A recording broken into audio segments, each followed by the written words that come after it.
guys, the Comics Kid 2099 here, and like I like to do about once a month, I want to talk to you about what I would like to do if I was writing a character at Marvel Comics. I've done a couple of these in the past. I did one for Doctor Strange, I did a couple of them for the Fantastic Four, and I would like to now do what I would do if I was writing Thor. I would like to take a couple of these unconnected elements from different series at Marvel and connect them all together and put together a new story using these previously established characters and elements. And I would like to start with the character of Pericus, who was introduced by Dan Jurgens and John Romita Jr. in the late 90s, early 2000s. Pericus was one of the Dark Gods. He came from this entire kingdom of Dark Gods from like another dimension or something, and as of now, all of the Dark Gods have been destroyed except for two of them, and Pericus is one of them. The last time we saw him, he was fighting Thor, and his hand got chopped off, and then he ran away, and we never saw him again. So I like to think that he has two things on his mind right now. Number one, restoring his kingdom to its former glory,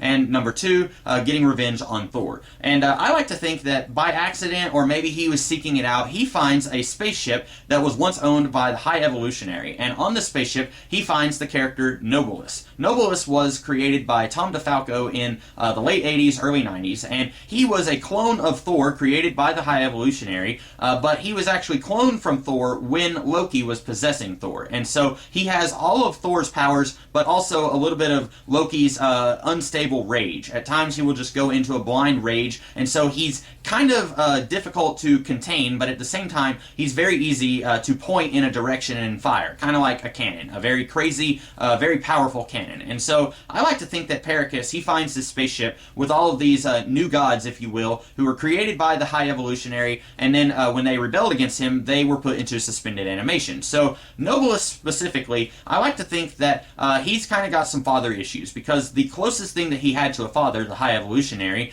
put him into suspended animation. And so he is looking for a new father figure, and he will find that in Pericus, and Pericus is looking for somebody to manipulate and kind of use to regain his Dark Kingdom and also get revenge on Thor. And so he is going to send Nobilis to Asgard to steal Yarnborn, which was the enchanted battle axe that Thor created in Rick Remender's Uncanny Avengers run to battle Apocalypse. He created this axe back in the Dark Ages sometime, and Apocalypse is a normal mutant who was enhanced by celestial technology. And this axe was later used by the Apocalypse twins to kill one of the Celestials, and then later still, Thor used it to kill another one of the Celestials. And the Sentry in Rick Remender's Uncanny Avengers run, he said, this is not over. The Celestials are not going to overlook that this axe was used on their own, so you're going to need to expect to face the consequences for this sooner or later. And I like to think that Pericus probably somehow knows about that. He knows that Yarnborn was used against the Celestials, and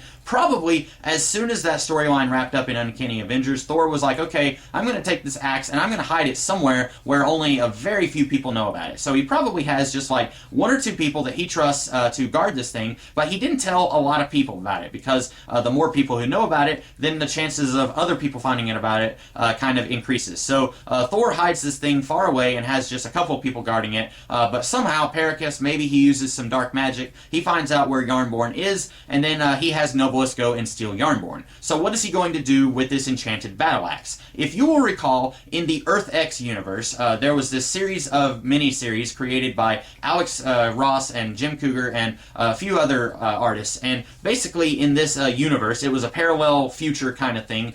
We find out that a lot of planets have a celestial seed that the Celestials will put in a planet, and over several million years, this celestial seed will hatch and create a brand new Celestial. Well, I would take that idea, and I wouldn't take everything about that idea, because there's a whole lot of really complicated stuff about it from the Earth X world, like every world with a celestial seed actually has antibodies to protect that celestial seed. So the seed that's in the planet Earth, these antibodies were actually superheroes protecting the planet so that the seed could eventually hatch into a Celestial. And then you also have Galactus acting as a sort of check and balance against the Celestials, and then they act as a check and balance against Galactus.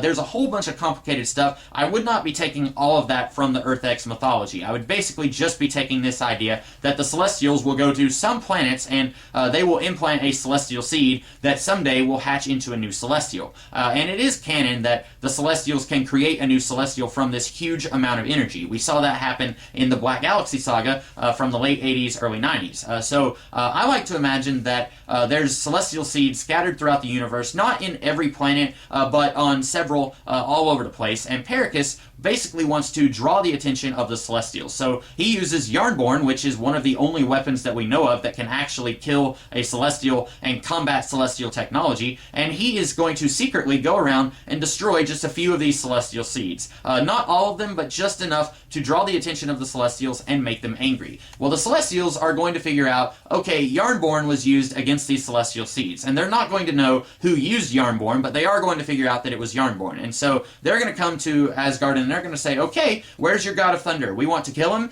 because his weapon that he created was used against a few of our own back in Rick Remender's Uncanny Avengers run, and now it's being used to kill our Celestial seeds. So where's Thor? We're here to kill him. And basically at this point, Thor would have to go off the grid. He's going to have to figure out who is trying to frame him, because while Thor is not the smartest character in the Marvel Universe, he's smart enough to know that somebody is gunning for him and somebody is trying to frame him. So he's going to have to go off the grid. He's going to have to basically rely only on himself to figure out who is trying to frame him and what their end game is. Of course, we know that Pericus, his end game, is to restore the kingdom of the Dark Gods. And possibly by slaughtering these celestial seeds with Yarnborn, he was maybe somehow able to absorb all of that energy from those seeds and use it to kind of channel it back into his kingdom and maybe use it to jumpstart the life of all these Dark Gods who have been dead since Dan Jurgens' run. That might be something so that by the time Thor finds out that it's Pericus doing all this, all of these other Dark Gods are already awake and ready to take the battle to Thor. But while Thor is off in hiding, the Celestials are going to come to Asgard, and they're asking Odin, okay, where's your son? And he's going to have to say, I don't know where he is, but when you find him, will you kill him? Because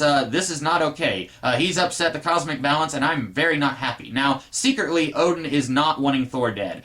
He will go to Thor shortly before the Celestials arrive in Asgard, and he's going to say, hey, Heimdall just told me that the Celestials are on their way. You're going to have to leave, and I'm going to have to publicly disown you so that you can go and figure this out. But if the Celestials figure out that I'm not actually mad at you, they might try and use Asgard as leverage to try and get me or Heimdall to tell them where you are.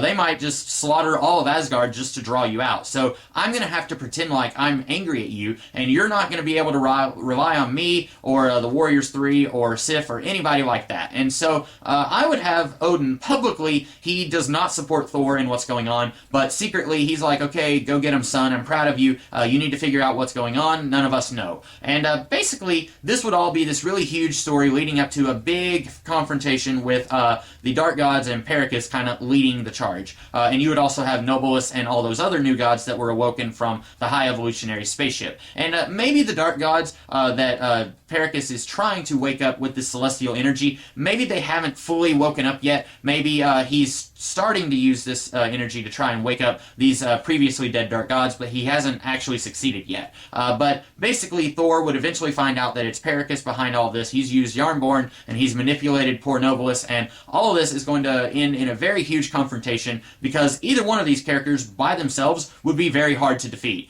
Thor had to use a special weapon to chop off Pericus' hand the last time they fought, and now he's having to do this secretly, because if the Celestials happen to notice this really huge battle going on in this other dimension over here, and hey, that's Thor fighting those people over there, then they'll just come over here and they'll just kill him. So he's going to have to somehow find a way to make sure that the Celestials know it wasn't actually him who was using Yarnborn, it was actually Pericus, and who knows, maybe they'll still be angry at Thor, because even though he wasn't the one going around killing these celestial seeds, he did kill Exitar, the celestial executioner, and he is the one who created Yarnborn in the first place. So that's kind of the rough outline of what I would do if I was writing Thor. I would want to use Nobilis and the celestial seed idea and Yarnborn and Pericus. All of these ideas I think are really cool. There's other ideas that I would like to work into a Thor run, but ideas that I didn't think necessarily worked too well with this story. But this is basically the first opening story that I would want to do on if I was writing Thor. So I'm curious what you guys think of this video, what you think of this idea. If you like it, be sure to like, share, comment, and subscribe.